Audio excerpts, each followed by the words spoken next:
Welcome to the second half of KISS Community Connections, 103.1 KISS FM. I'm Phyllis Jones, your host this morning still. And you know what? Every now and then, I get to have a little fun. I know I get to fun. Really, every time I do the show, I have fun. But this time, I'm having fun because I'm interviewing someone from my hometown, from the Big D. She's from Detroit. Feels good. How you doing this morning, Miss Johnson? I am wonderful this morning, and it's absolutely a pleasure of mine as well to talk to someone from my hometown that lives in Texas. You know, it's a lot of us, and right here in Killeen that are from Detroit. It's a lot of us. Wow. And the thing is, we stick out. When we go somewhere, we listen to we listen to how we talk. We go, where you from? Really? Okay. Yes, that's wonderful. That's wonderful. Yes, send the Detroit love there. I surely will. So what do you do in Detroit? What I do is I am a break-free coach, and I mentor women, and I help them to break through fear, failure, and fraud so they can live authentically in their freedom.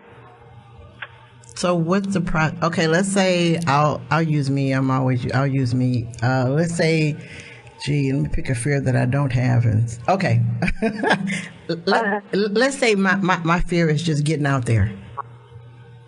I don't have enough self-confidence to just get out there and just to get out there. Yeah.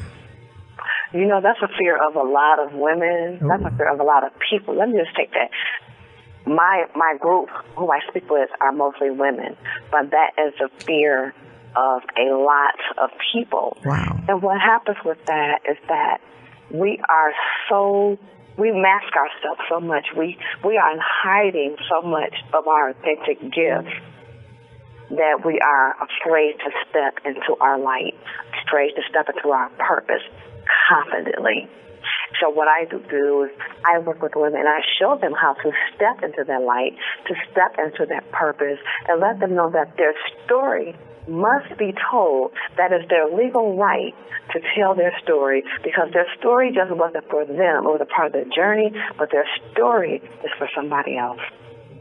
Wow. You know, the other fear that a lot of women have, and it's an outward expression. Okay, my hair's locked. It's been locked since 2010. August 13th is my lock date. Because you're supposed to remember your lock birthday. But you have a lot of women who assume that to fit in, that they still have to have that relaxed hair. So, but yeah. They want to be natural. They want to do the whole thing. And on the weekend, they will. On the weekend, they got an afro, all this. But through the week, when they go to work, they hide themselves and put back the wig on with the long hair so that they fit in, because they're too scared to step out there to say, this is really who I am and who I want to be. So they lead, I say, two lives. Yes. Well, you know what I was saying? I have a friend like that, and actually she is a chemotherapy survivor from cancer, and on the weekends, because she doesn't have any hair, she wears her natural hair, but during the week, she wears a wig, which she looks beautiful both ways. Right. And what I would say to that, Phyllis, that either way is absolutely fine, but you have to understand who you are and what you represent. And a lot of times we confine ourselves to what society has taught us to how to show up in the world versus how to show up to our authentic self. So what, and also, you know, with women, we don't carry baggage. Well, we do. We carry stuff that we don't need to carry. And we don't. and everybody else does too. But we don't know how to drop some of it to move forward. So we end up being stuck in a rut of baggage. Yes. So what would you tell someone that needs to unload some of that baggage and move forward without carrying it with them? What I would tell them is that a lot of times women like this, they carry other people's baggage. They may have a sick mother. And I don't want to say the word baggage. I just want to say we carry so much. Okay. Because sometimes we have to carry it. Right. So let's say that we have a sick mother or a sick father. Let's say that, we are the only ones in our family that might be, hypothetically doing better than some others in our family who we tend to help them. And let's say that we always want to volunteer in our church. Let's say that we are the person that always volunteers the job. Let's say that we are the person that always want to go and help somebody else and serve somebody else. But the biggest thing is we don't serve ourselves. So what I do is I show them how authentic and how beautiful that they are, and I start bringing out their value, start bringing out their self-worth, and start showing them that you matter. That's what I think that we forget so much. We focus on you matter, meaning somebody else, or they matter, #theymatter.com, but we forget about #I matter. So I show them how to bring out the essence in their soul of who they really, really are, and to accept who they are, and that validation from another man or another person or another degree is no longer required. Wow. 'Cause that's got to be some difficult steps. Of course it is. It's very difficult because a lot of times, these women, they may have high positions. They may have invested so much in their career. They may have invested so much in their education. And what happens, you have 5 and 10 and 15 years of all this academic success. Or you might have 5, 10, and 15 years of just success, period, in your life, in the public sector and in the private sector. So you feel like you're giving up so much just to find out who you really are. But what I would say to you, that you're not giving it up. You're just going to your deeper truth of who you really are. Because you really are meant to serve bigger in the world. Not necessarily in what you've done in the past, but where you're going in the future. So I have to show them their authentic stuff and what they really, really look like. And one of the processes that we go through is called the belief map. And what the belief map shows you, this is what you look like now, and how do you really want to look in the future? And then we start peeling away all of that mask, my mask. Right. So I can talk about that. My mask is education. I have a bachelor's degree, I have a doctorate degree, I have a master's degree. I'm a John Maxwell certified coach. I'm a ICF certified coach. I have all these titles. But I really wasn't seeking my authentic self. And a lot of times, Phyllis, we don't even know that we have the option or the right to speak our authentic self until somebody asks you the question. True. Yeah, that's true. And a lot of hang-ups women have, and I say a lot of us women have, is, and I'm going to use my guest who's sitting next to me, because I can pick on her, because she's my new child. I'm older than she is, so I can call her my child. She doesn't know. Okay, well, hey, sister. How are you? Hi. Okay, what she's doing is her name is Yaniqea, and she's doing something phenomenal in the community. But my thing with her is, I met her over Messenger, however you call that little thing. She told me what she told me what she's doing. I think it's awesome. I invited her on the show. She's on the show, and I'm fully behind what she's doing. My fear for her is this, and it's my fear for her, and it is, okay, she's being herself. And I love her being herself. I love people who be themselves. No matter what nobody say, what they do. But okay, and I'm gonna pick on you because I love you. But okay, she has tattoos on her arms. All right. And some people have that big skepticism, fear, especially we women, who would tell her, I'm not gonna work with her because she got all those tattoos on her arms. So I've shunned her and I put her somewhere where I shouldn't put her, which will. It won't cause her to have a self-esteem issue, but it could cause her to have a, okay, what is really going on issue. Yes. So, yes. Yeah. So to both of us, to somebody who would, I'm not, but to somebody who would say, okay, I'm not dealing with her because she got them tattoos. Oh my God, no. To say to me to get over that and to say to her that she's okay. Well, we live in a society.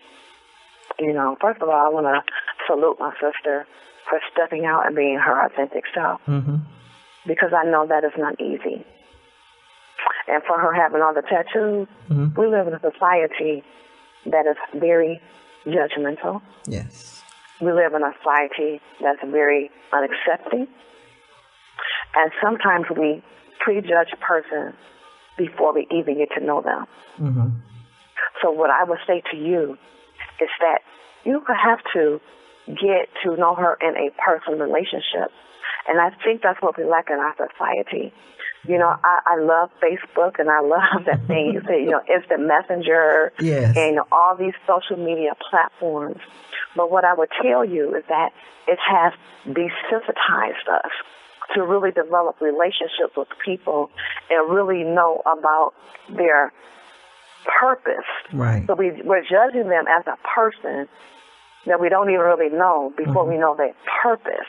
And I'm sure that if you were to meet her in person... she's sitting with me right now. Yeah. Right. Yeah. And, you know, after meeting her, all of your judgment went away because you found out that she's her authentic self. So for a person who doesn't know me, so say that I'm in Detroit and you're in Texas, and then I come and meet you, and I'm all what they say, the millennials say, I'm all tooled up, you know, tattooed up. Right. I understand that. But when I extend a loving arm to you, when you meet me, the experience that I give you is going to be so magnified that you're going to forget the color of my skin. You're going to forget what I look like. You're going to forget the tattoos on my arms because you're going to embrace, because you see that I am authentic and you see that I am walking in my purpose. Right. So we have to work on building relationships because social media, the platform, has desensitized us so much that we judge a person before we know their purpose. Yeah, because I know when she inboxed me the other day, and I was like, "Who the heck is this?" I was like, "Who is this?"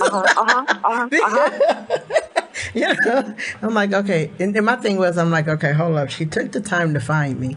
Because I'm not gonna say it's hard to find me, but she didn't know me. So I'm like, okay, if she took the time to find me, I need to inbox her back. So I did and asked her what she did, all that. But I needed a number because I don't like.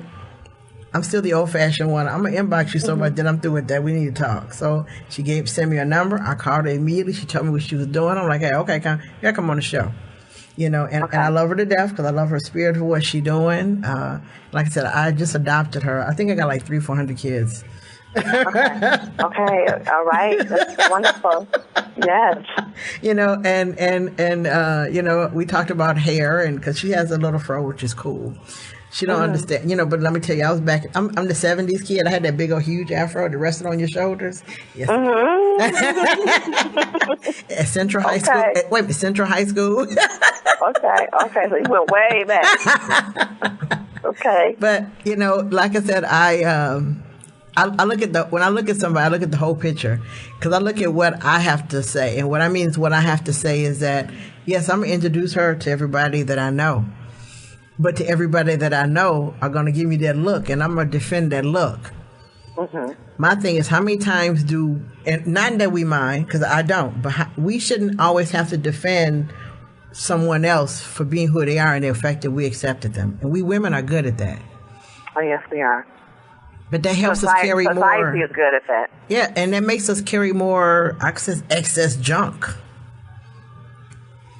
You know, it does. And, you know, a lot of times, you know, it's two things that's going on, too, is that people are afraid of what they don't know.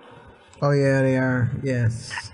So when they would see my sister, because I adopted you, when I see my sister, that is something for some people that is very, very difficult to embrace. Right.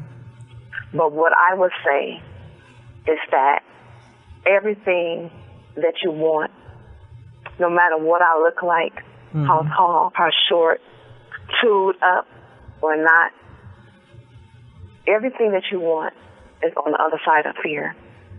And people are afraid. And if you just give people an opportunity to show who they really are, then you will really find who their authentic person is their authentic purpose is and what that person is doing, because I'm sure she's not doing it for her.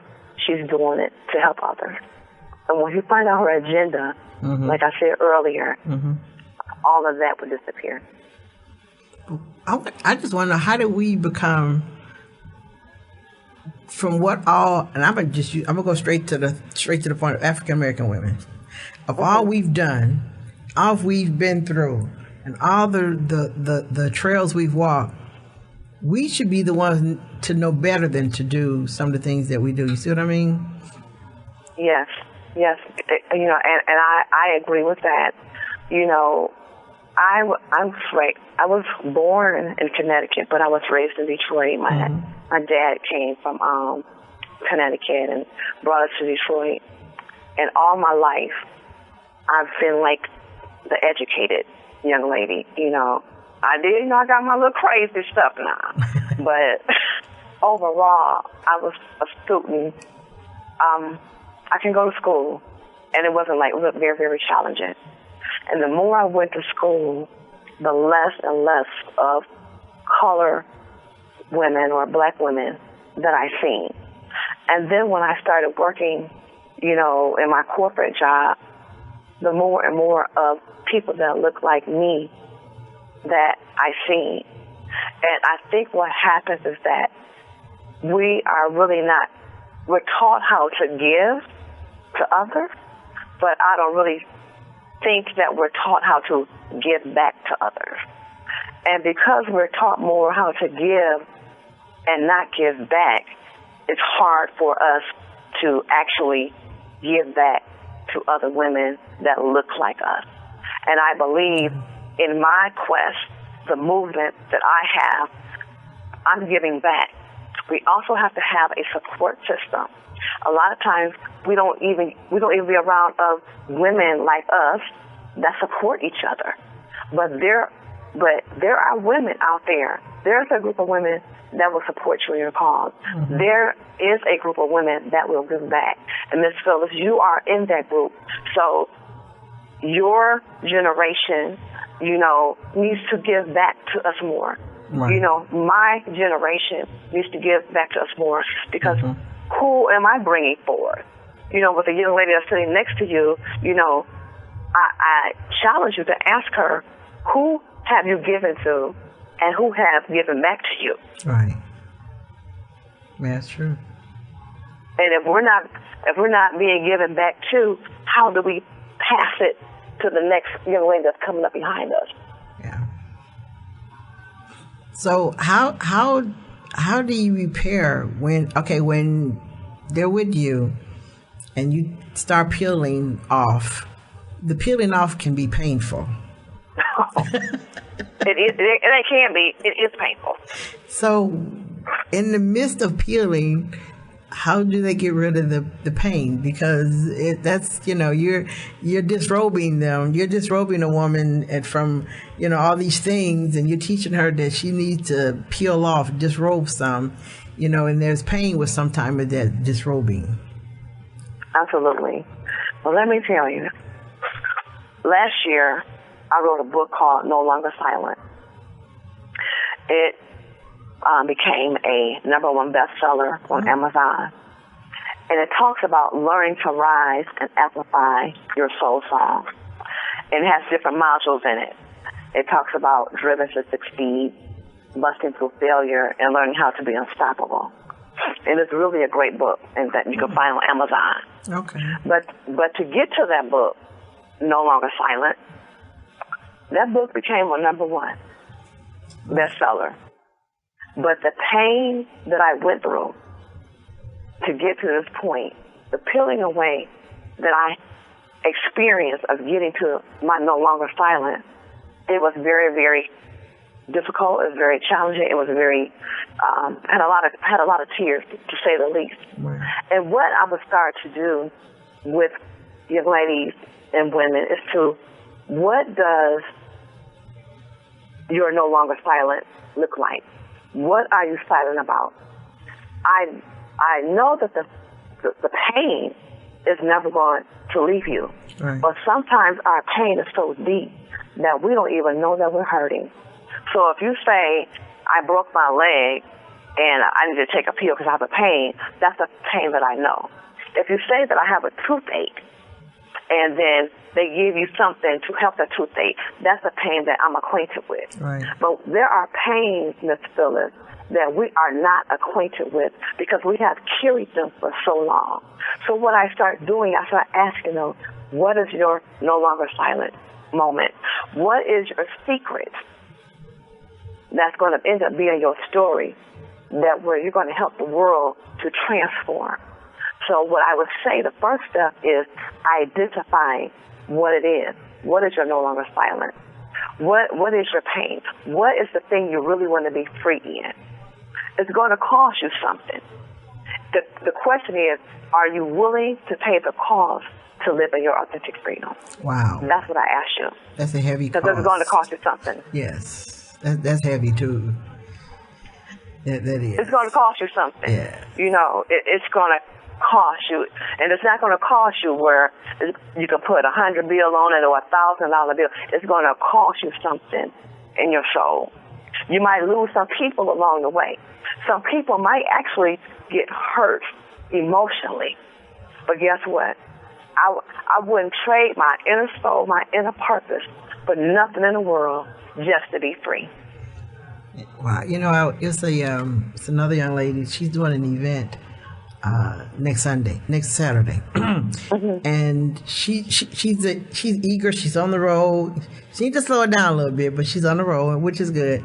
But she got knocked down a couple of times about what she was doing. So I Facebooked her back and I let her know that I take life as a tree. I said, sometimes on that tree, some of those branches that's dangling, I said, some of them will fall off.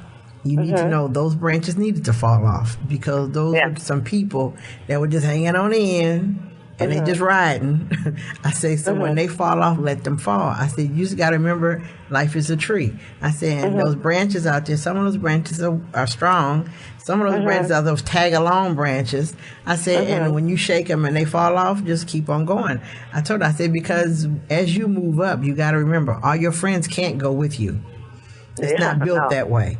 You know, she was like, what? I said, it's not built that way for them to go with you. I said, some friends you're going to have to leave right in the middle and leave them there. That they belong in the middle. They're not on that fight with you. So leave them in the middle. And she was like, I can't do that. I'm like, yes, you can. I said, because if not, she said, well, I said, you're not going to get to where you're going to go.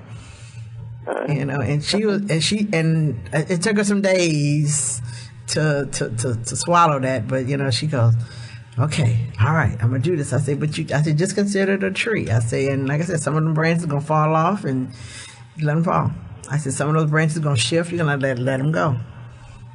And you are absolutely right. And, you know, just to add on to what you're saying is that we have to go.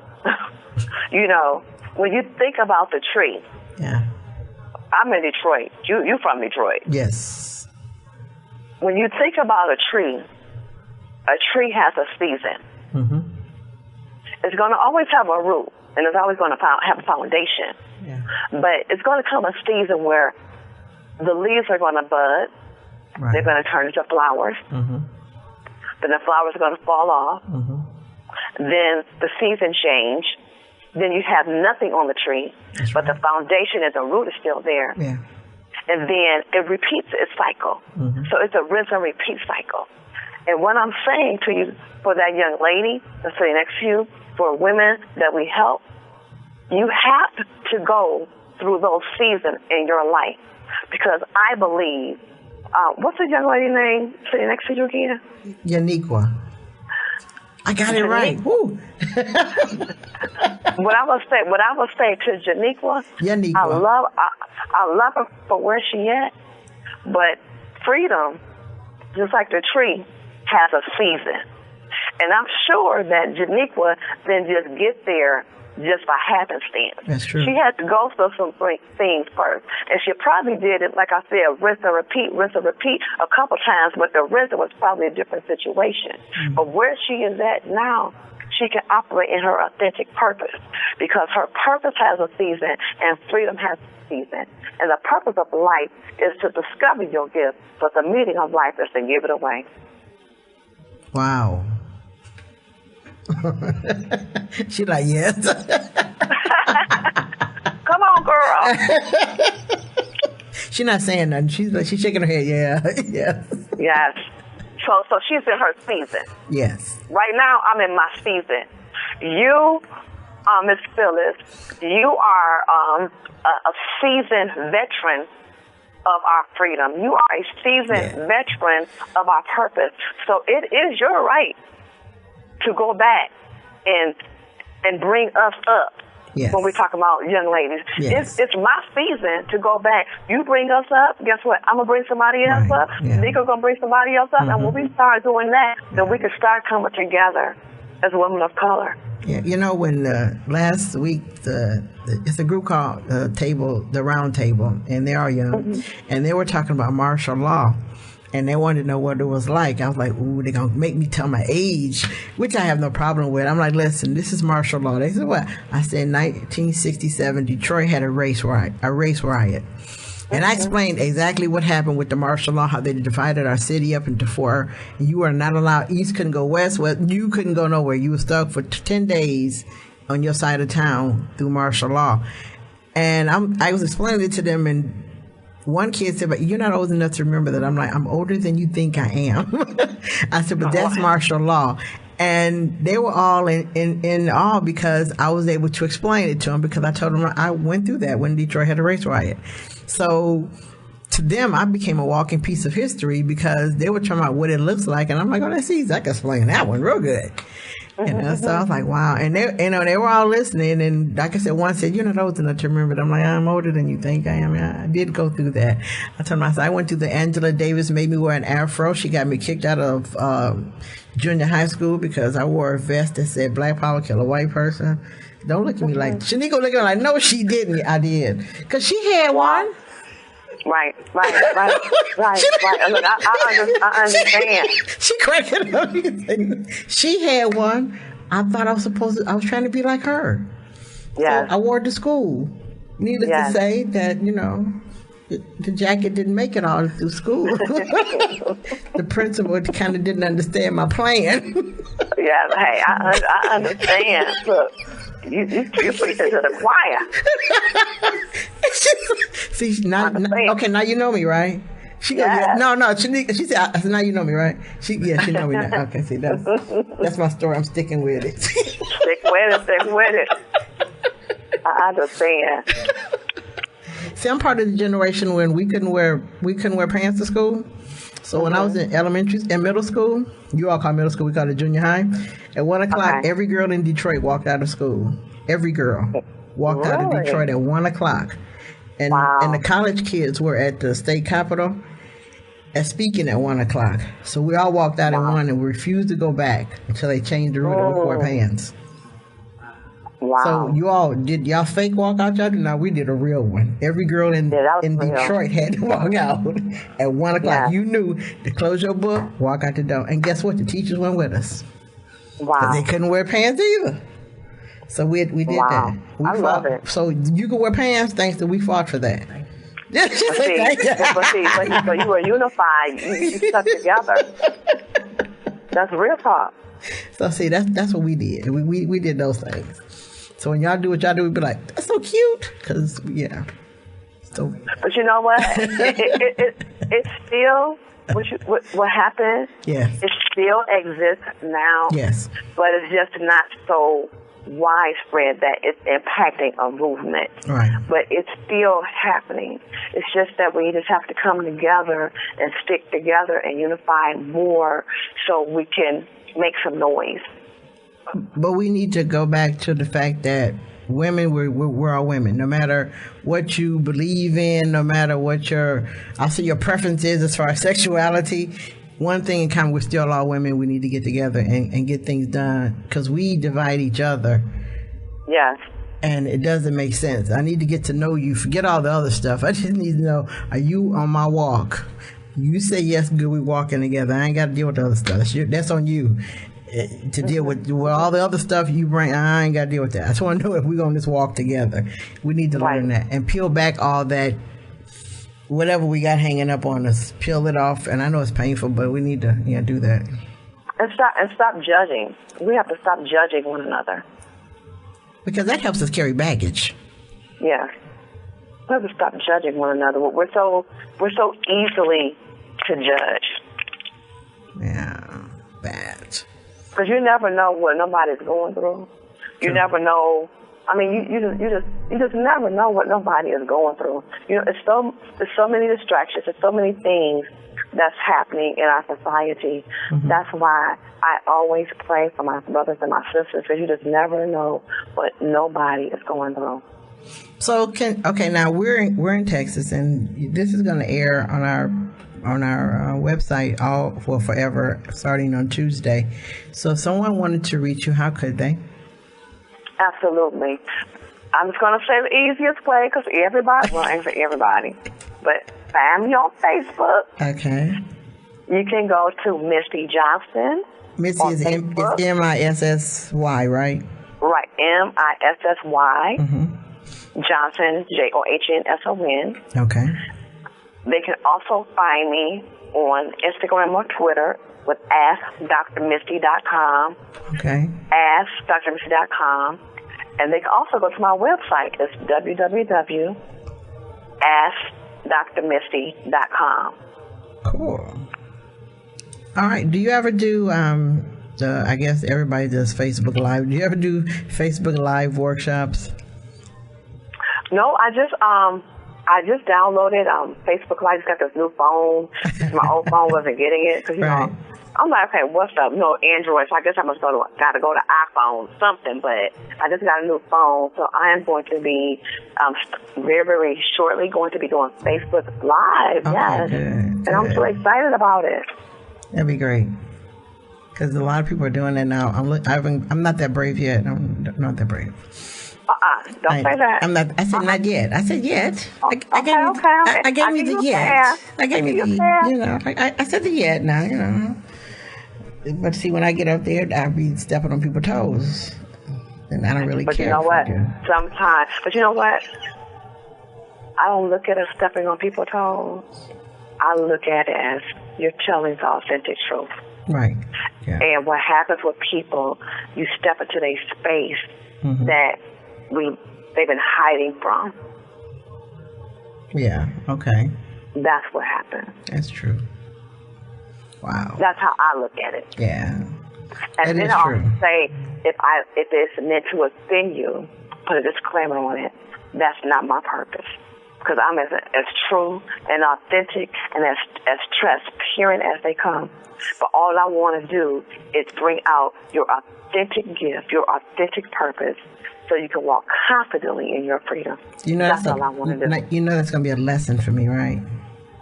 Yes, ma'am. Because that's not easy. Because if I say something and it offends you, I'll be like, oh, well, you needed to hear it. That's, yeah. And I'll say, oh, well, you just need to hear it. And I could care less whether, and then to me, I'll be like, I could care less whether it hurt you or not. You just need to hear it. So I got to be nice now? No. Okay. I don't even say nice. I just say, you know what I say? Keep telling your truth. Because if you do anything less than what you do, Miss Phyllis, right, to me or any of your, I'm going to say, you said 300, so I'm putting your one. So if you do anything less, then you're not really helping me. Right. I need you to tell me the truth. Right. I need you to be a person of integrity to me. If you see where I'm falling, you see I need to do something better, you need to tell me, but also with me, I need to take the responsibility to accept it. Right. Cool. All right. Well, I want to thank you for giving us some wisdom this morning. Yeah, thank you for having me. And I'm glad that Detroit getting some heat like we getting. Oh, Lord. Yes. That's why I love 4 seasons. I can't do heat 6 months out the year. That's a little bit too much. Well, Texas only has 2 seasons. Wow. They lie and say that it gets cold here, but I actually haven't worn my winter coat yet. I have enough turtlenecks to sell to people, and I don't know why I keep buying them, but I keep buying them. I have sweaters I lived 5 years in Alaska, so I have sweaters like I'm in Alaska, and I don't know why, but they keep lying to me and telling me it gets cold. I'm waiting on it. Wow. When it snows here, that little flaky stuff that you hold in your hand and it falls off. The little fake stuff, they call that snow, but really it's not even snow. It's fake. Can't even build a snowman. Oh no, they have a fake stuff. Yeah, they're the fake stuff. They don't know. But anyway, I want to thank you for calling in, and we'll be talking to you again. Thank you, and can you please give my love to all of my Detroit people out in Texas? I sure will. They're on my Facebook page. I told them you were going to be on, so they should be listening to the show, or either they'll go on the website and listen to it on their own. Okay. Well, what I'll do is I'll send a shout out to them, and when it comes on the air, I will definitely let everyone know. But I'll send a shout out to all the Dallas, Detroit crew. How about that? There you go. And what I'm going to do is I'll inbox you the website so anybody can listen to the show in Detroit and anywhere else. They can listen to it on the website. Well, thank you so much for this opportunity. Sure. I don't take a platform lightly, whether it's 1,000, or 10,000. Yeah. Well, thank you. And I want to thank everyone for listening to KISS Community Connections, 103.1 KISS FM. I want you to always remember, you cannot lead a positive life with a negative mind. We'll talk to you next Sunday. Bye now.